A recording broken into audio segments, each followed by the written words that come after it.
दोस्तों नमस्कार। स्वागत है आपका अपने चैनल पे। उम्मीद करते हैं आप सब अच्छे होंगे।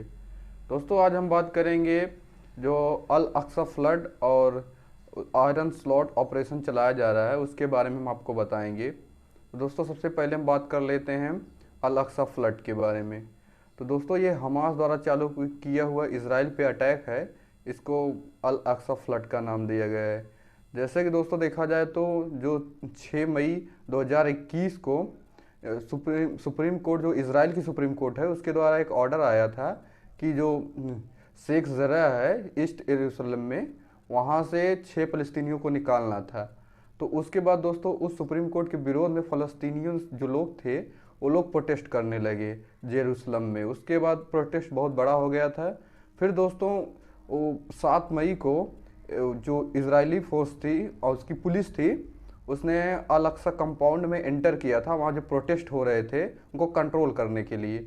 उसके बाद पुलिस और फ़लस्तीनी जो प्रोटेस्ट कर रहे थे उनके बीच में दोस्तों काफ़ी कुछ झड़प हुई थी और बहुत ही वायलेंट क्लैश हो गया था, बहुत ही हिंसा होने लगी थी।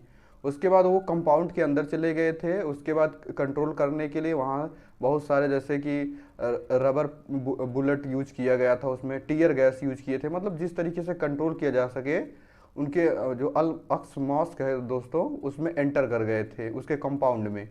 तो उसके बाद दोस्तों फिर जो 8 तारीख को देखा जाए तो 8 मई को उसके बाद हमास ने कहा था कि वहाँ से कंपाउंड को खाली कर दिया जाए। जो मिलिटेंट ग्रुप है उसने कहा था कंपाउंड को खाली कर दिया जाए और उसके बाद वायलेंट ख़त्म कर दिया जाए और वो लोग चले जाएं वहाँ से। तो उसके बाद दोस्तों और उन्होंने कई रॉकेट भी इसराइल पे दागे थे। तो उसके बाद दोस्तों आप देखेंगे फिर 7 अक्टूबर को ही उसने ये अटैक किया हमास ने इसराइल के ऊपर, कि अल अक्सा फ्लड नाम दिया था गया था कि हम उसका बदला ले रहे हैं, रिवेंज ले रहे हैं।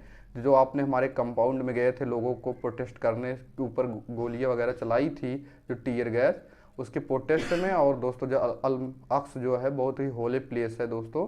ये मुस्लिम वर्ल्ड में लगभग तीसरा सबसे होली प्लेस है मक्का मदीने के बाद। तो उसी का रिवेंज के लिए हमास ने कहा है हमने 7 अक्टूबर को ये अटैक किया था।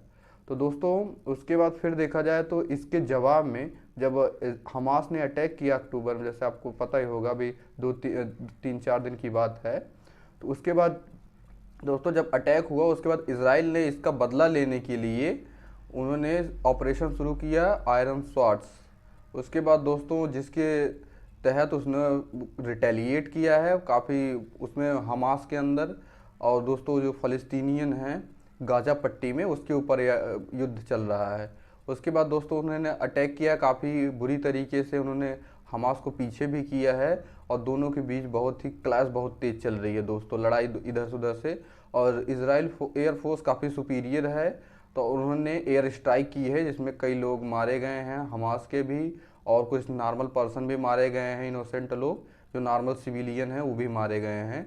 तो उसके बाद दोस्तों अब एक नई खबर आ रही है कि जो गाजा पट्टी से जो इसराइल है उसने कहा है कि जितने भी फ़लस्तीनी रहते हैं नॉर्थ साइड में, उत्तर की तरफ में, वे लोग 24 घंटे के अंदर अंदर साउथ की तरफ चले जाएं। गाजा पट्टी में जो नॉर्थ की तरफ है कम से कम देखा जाए तो 11 से 12 लाख लोग वहाँ पर रहते हैं और उनको कहा गया है कि 24 घंटे के अंदर वो लोग साउथ में चले जाएं, जो कि एक मुश्किल काम लग रहा है दोस्तों। इसके बाद अब इसराइल लगता है कोई बड़ा ऑपरेशन कैरी करने वाला है, बड़ा ऑपरेशन, वो पूरा लगभग डिस्ट्रॉय कर देगा।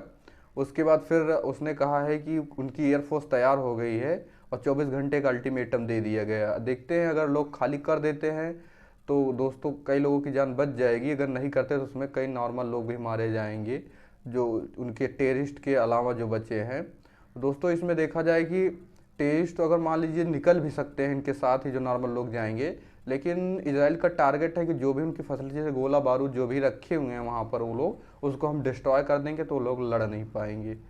तो दोस्तों इस तरह से देखा जाए तो सबसे बड़ी समस्या ये आ रही कि अगर 11-12 लोग जुड़ जा रहे हैं, क्या वो युद्ध खत्म होने के बाद वापस लौट पाएंगे? ये बहुत ही मुश्किल होगा दोस्तों, क्योंकि सब कुछ डिस्ट्रॉय हो चुका होगा।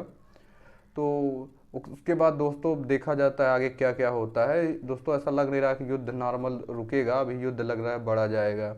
तो उम्मीद करते हैं दोस्तों आपको ये वीडियो अच्छा लगा होगा तो लाइक एंड सब्सक्राइब करिए। धन्यवाद दोस्तों।